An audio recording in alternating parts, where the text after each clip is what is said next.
Hi everyone, मेरा नाम ऋषभ है और आज हम लोग इस वीडियो में बात करने वाले हैं विप्रो की, क्योंकि आज बहुत सडनली बहुत बड़ी गिरावट आ गई है। अब आप कहेंगे कि क्यों ये गिरावट आई है, क्योंकि बाकी आईटी सेक्टर के स्टॉक्स में अगर आप उठाकर देखेंगे तो कोई खास गिरावट नजर नहीं आती है, जबकि विप्रो को बहुत बुरी तरीके से मार पड़ी है। लेकिन ज्यादातर लोग जो इस वीडियो को देख रहे हैं या देखने वाले हैं तो उन्हें पता है कि विप्रो में आज मार पड़ी क्यों है, क्योंकि कल इसका आया था रिजल्ट 16 अप्रैल, यानी कल रिजल्ट डेट था। और रिजल्ट जो थे इसके आप लोगों को एक तरीके से पॉजिटिव और एक तरीके से निगेटिव दिखेंगे। कैसे पॉजिटिव दिखेंगे? अगर आप क्वार्टर ऑन क्वार्टर बेसिस पर उठाकर देखेंगे तो रिजल्ट्स आपको लगेगा कि बहुत अच्छे, बहुत ही प्यारे रिजल्ट्स आ गए हैं, क्या बात है। इसके बावजूद ये स्टॉक गिरा क्यों है? 4.5% की गिरावट इंटरडे में, बल्कि और ज्यादा गिर गया था, फिर तो थोड़ी सी रिकवरी दिखाई है इसने। तो 4.5% की गिरावट एक बहुत बड़ी गिरावट होती है, जबकि अगर आप इसके रिजल्ट उठाकर देख पा रहे होंगे तो क्वार्टर ऑन क्वार्टर बेसिस पर आपको रेवेन्यू में भी जंप दिखेगा और प्रॉफिट में भी आपको इसके जंप दिख रहा होगा क्वार्टर ऑन क्वार्टर बेसिस पर, नहीं क्वार्टरली बेसिस पर। अब इसके बावजूद इस स्टॉक में इतनी भयंकर पिटाई क्यों पड़ी है?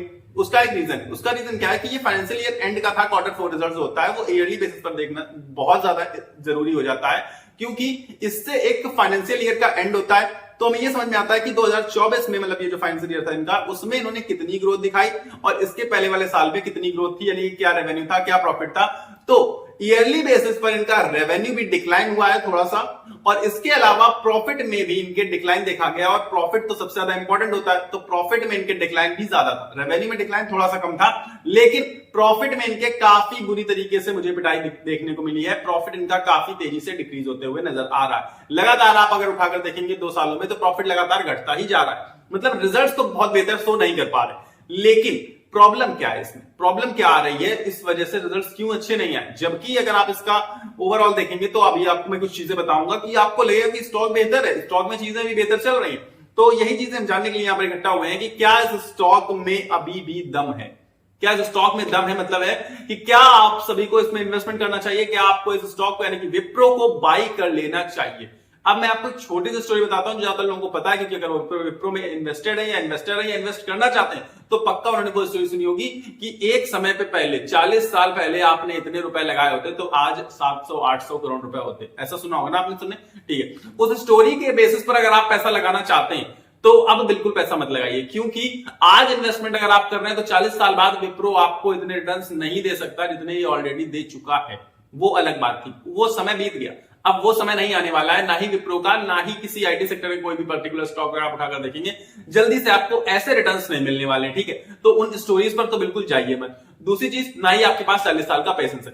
तो अब हम जो इस समय पर टॉपिक बात करने के लिए रेडी हुए हैं वो ये कि क्या अभी के लिए ये स्टॉक बेहतर नजर आता है, ये ज्यादा जरूरी ना हमारे लिए जानना।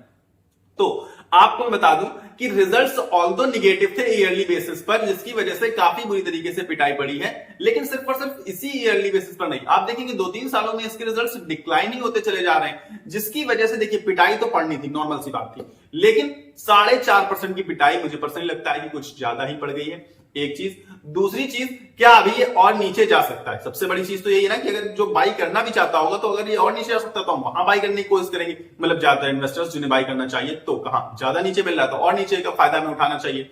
तो वही मैं आपको बताना चाहता हूं कि क्वार्टर 4 के रिजल्ट्स में, यानी किसी क्वार्टर 4 में जो इसका चला था दिसंबर से मार्च तक में, इसे लगभग 17 बहुत बड़े डील्स में इन्होंने साइन किए थे, लगभग $1.8 बिलियन के डील्स। हालांकि उसका इंपैक्ट अगले रिजल्ट्स में देखने को मिलेगा, क्योंकि तुरंत तो इन्होंने अपना पूरा काम काज कंप्लीट किया नहीं होगा और प्रॉफिट दिखाया नहीं पाए होंगे। तो अब जिसका प्रॉफिट, जो ये सब कुछ प्रॉपर चीजें हैं, वो आगे वाले रिजल्ट्स में इसके शो होंगी। तो हो सकता है कि नेक्स्ट रिजल्ट्स या नेक्स्ट टू नेक्स्ट रिजल्ट्स में इसके बेहतर चीजें होना शुरू हो जाए। ये हो सकता है, ये एक अच्छी चीज है, जो कि पॉजिटिव चीज मुझे नजर आती है इसमें। बस एक चीज ये कि इनके पास जो ऑर्डर है वो काफी अच्छी खासी डील्स अभी ने हाल फिलहाल में रिसेंटली मिली, ये इसकी एक पॉजिटिव न्यूज है। लेकिन अब मैं इसकी आपको बहुत सारी निगेटिव चीजें बता देता हूं, क्योंकि निगेटिव एक नहीं, निगेटिव बहुत सारे हैं। क्या निगेटिव है? ट्रंप टैरिफ का नाम आपने सुना होगा, सब लोग जानते हैं ट्रंप टैरिफ के बारे में, जिसके बाद से स्टॉक में गिरावट आई थी, कुछ बीच में उछाल भी आई है, फिर इसके बाद रिजल्ट्स की वजह से फिर से गिरावट आ गई। अब ट्रंप टैरिफ 90 डेज के लिए पॉज हुआ था, आप सबको पता है, जिसमें से कुछ दिन तो गुजर भी चुके हैं, 8-10 दिन। अब जब ये 90 डेज ओवर हो जाएंगे, जब मतलब ट्रंप का टैरिफ वापस आ जाएगा, तो आप सबको पता है कि सबसे बुरा जो इंपैक्ट है, सबसे जो मतलब गंदा पिटने वाले स्टॉक्स होने वाले हैं वो आईटी स्टॉक्स होने वाले हैं, क्योंकि सबसे ज्यादा जो हम लोग एक्सपोर्ट करते हैं आईटी सेक्टर का, मतलब आईटी बिजनेस का ही एक्सपोर्ट करते हैं। तो आईटी सेक्टर, यानी कि जो आईटी हमारा बिजनेस है, पूरा का पूरा बहुत बुरी तरीके से पिटने वाला है, क्योंकि जितना भी हम एक्सपोर्ट कर रहे हैं इंडिया से बाहर आईटी बिजनेस का, उसमें से 80% हम यूएसए को एक्सपोर्ट करते हैं। तो अब क्योंकि टैरिफ इस पे इंपोज हो जाएगा, तो आपको पता है कि चीजें क्या होने वाली, ये चीजों पे हम पहले ही बात कर चुके हैं जब टैरिफ की न्यूज की बात करी थी। तो आईटी सेक्टर को ही सबसे बुरा प्रभाव पड़ेगा, तो हम अभी से उस पर रिस्क क्यों लें? पहली बात, सीधी सी बात है ना, नॉर्मल सी बात नजर आती है। तो आईटी सेक्टर में मुझे खास स्कोप नहीं दिख रहा है ट्रम्प के टैरिफ के आने के बाद से, तो खास करके। दूसरी चीज कि आईटी सेक्टर जो है ना, वो हमेशा वाला सेक्टर नहीं, ना ही हमेशा वाला स्टॉक मान सकते हैं सारे स्टॉक्स जो, ये सही टाइम पर ये स्टॉक वर्क करते हैं। ये आपने देखा होगा कि आपने प्रॉपर अगर एनालिसिस करी होगी 2-4 सालों में, मैंने तो पर्सनली अगर 4-5 साल में अपने उठाकर देखूं, मैंने आईटी सेक्टर को देखा है, प्रॉपर देखा है, क्योंकि मैं खुद भी इन्वेस्टेड रहा हूं, विप्रो में ही खास करके इन्वेस्टेड था मैं। तो मैंने आईटी सेक्टर को पकड़ा है और देखा भी है कि कभी कभी ये बिल्कुल एक महीना ऐसा आएगा, आप देखेंगे कि एकदम से रॉकेट, स्काई रॉकेट हो जाते हैं स्टॉक्स उसके, ठीक। लेकिन इसके बाद अगर आप देखेंगे पूरे साल ऐसे ही पड़े रहते हैं, गिरेंगे, पड़ेंगे, नीचे रहेंगे, आपको खून के आंसू रुला लेंगे। ऐसे स्टॉक और ऐसा सेक्टर है आईटी सेक्टर, ये हकीकत मैं आपको बता रहा हूं। अगर आप इससे रूबरू नहीं है तो जो इन्वेस्टर्स हैं इसमें बहुत लंबे समय से, उन्हें तो ये बात अच्छे से पता चल गई होगी, ठीक है। पिछले 3 से 4 सालों में इसने यही हाल रखे हैं, तो खास करके 2022 के बाद से।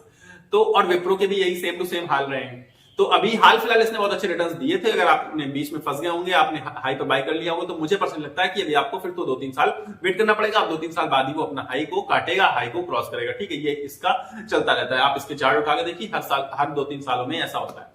तो अब आपको करना क्या, क्योंकि हमेशा वाला सेक्टर नहीं, तो क्या कोई और सेक्टर, क्या कोई और स्टॉक इससे बेहतर नजर आता है? क्या कोई और स्टॉक, कोई और सेक्टर हमें बेहतर रिटर्न्स दे सकता है, रिटर्न्स प्रोवाइड कर सकता है, या उसमें उससे ज्यादा दम है? ये सबसे खास चीज है इसमें, ठीक है, जानने वाली। दूसरी चीज, अब क्योंकि ये वो एक महीना चल, जो मैंने कहा ना कि एक महीना हो सकता है बहुत भाग जाए, उसके बाद पूरे साल ऐसे ही पड़ा रहे, रोता रहे और आपको भी रुलाता रहे खून के आंसू, तो वो सही टाइम, वो जो एक महीना है, क्या आपको पता है कि वो एक महीना कब आने वाला है? क्या आप उस एक महीने में उस स्टॉक को पकड़ पाएंगे?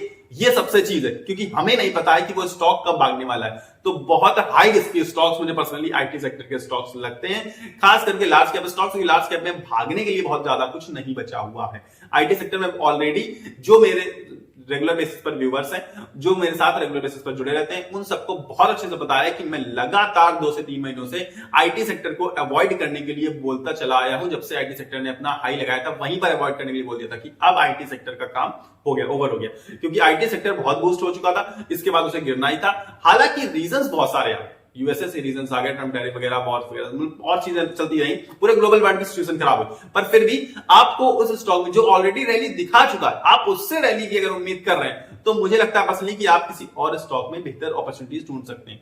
अगर जो स्टॉक रैली दिखा चुके हैं, जो सेक्टर रैली दिखा चुका है, उसमें अब रैली कितनी बची होगी यार, ये भी तो सोचिए आप। इसलिए मैंने आपको अवॉइड करने के लिए खैर उस टाइम पे बोला था।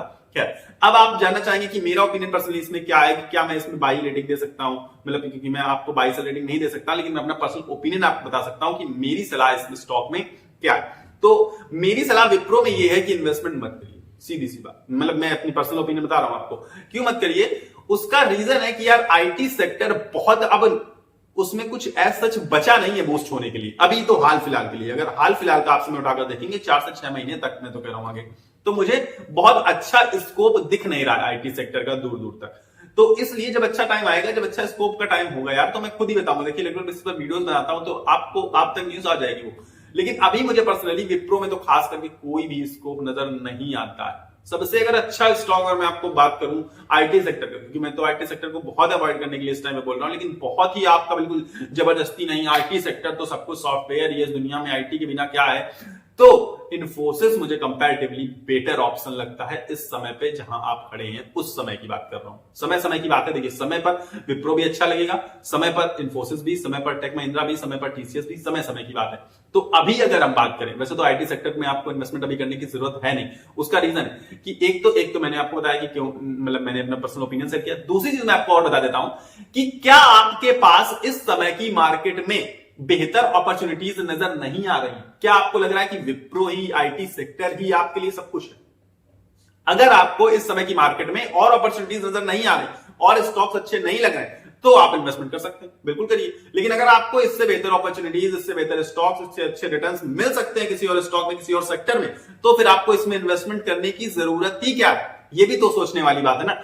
ये खास चीजें सबसे ज्यादा। तो मैं पर्सनली आपको कहूंगा कि अभी हाल फिलहाल के लिए अवॉइड कर सकते हैं आप लोग, क्योंकि अभी आईटी सेक्टर का टाइम नहीं है। जब टाइम था कुछ समय पहले ही टाइम चल रहा था, बहुत अच्छा टाइम चल रहा था, अच्छी खासी रैली दिखा चुका है। इसके बाद अब देखिए कुछ टाइम तो कंसोलिडेट करेगा, ये इसका बैड फेज है, इसमें मैं इन्वेस्टमेंट की सलाह आपको नहीं दूंगा। साथ ही साथ क्वार्टर 4 के रिजल्ट्स भी खराब थे विप्रो के, और देखिए डिविडेंड भी नहीं, एक ही बार डिविडेंड देते हैं, जो ऑलरेडी ये दे चुके थे 6 रुपए का, तो अब डिविडेंड देने की भी कोई नीड नहीं थी, डिविडेंड आया भी नहीं है। तो अभी ये हाल फिलहाल आप देखेंगे कि 4-6 महीने ऐसे ही पड़ा रहेगा, सुस्त रहेगा और थोड़ा बहुत नीचे भी जा सकता है, और ट्रम्प टैरिफ पे खुलने के बाद और ये नीचे आएगा। तब हो सकता है कि अगर आपको बाई करना का बहुत ज्यादा इच्छा कर रही तो आप बाई कर सकते हैं फिलहाल पर्सनली। बाकी ये सारी चीजें मैं आपको बताना चाहता था, ये सारी चीजें मैं आपसे कहना चाहता था, विप्रो के बारे में डिस्कस करना चाहता था। तो आई होप मैंने कर दिया है वो डिस्कस, तो आपको सारी चीजें लगभग समझ में आ गई होंगी। लेकिन अगर आपको कुछ नहीं समझ में आई है या आप कुछ और मुझे बताना चाहते हैं, कहना चाहते हैं, तो कमेंट बॉक्स आप सभी के लिए ओपन है। कमेंट जरूर से जरूर करके आप लोग अपनी बातें मुझसे शेयर कर सकते हैं। फिलहाल इस वीडियो में आपको क्या करना है, इस वीडियो को भी लाइक का बटन नीचे आ रहा होगा, फ्री ऑफ कॉस्ट है, दबा दो, कुछ पैसा नहीं लग रहा है, तो दबा के लाइक कर दीजिए अगर आपको ये वीडियो पसंद आया तो। बाकी इस चैनल को सब्सक्राइब करके आप मेरे साथ जुड़ सकते हैं। क्यों जुड़ सकते हैं? ताकि आपको ऐसे वीडियोस रेगुलर बेसिस पर मिलते रहे, क्योंकि मैं रेगुलर बेसिस पर शेयर मार्केट कवर करता हूं, स्टॉक्स कवर करता हूं, आईपीओ कवर करता हूं, न्यूज कवर करता हूं, सारी चीजें आप सभी के लिए लेकर आता हूं। तो सब्सक्राइब का बटन नीचे आ रहा होगा, उसको दबाकर, क्योंकि उसमें भी आपका एक भी रुपया ठन्नी चमन्नी में नहीं लग रहा, जो कि चलना बंद हो चुका है। तो सब्सक्राइब का बटन दबाकर मेरे साथ जुड़ जाइए। और फिलहाल मुझे आप सबसे अलविदा कहना है और मिलेंगे अगले वीडियो में। तब तक के लिए आप सभी को अपनी सेहत का ख्याल रखना है। स्वस्थ रहिए, मस्त रहिए। नमस्कार, धन्यवाद।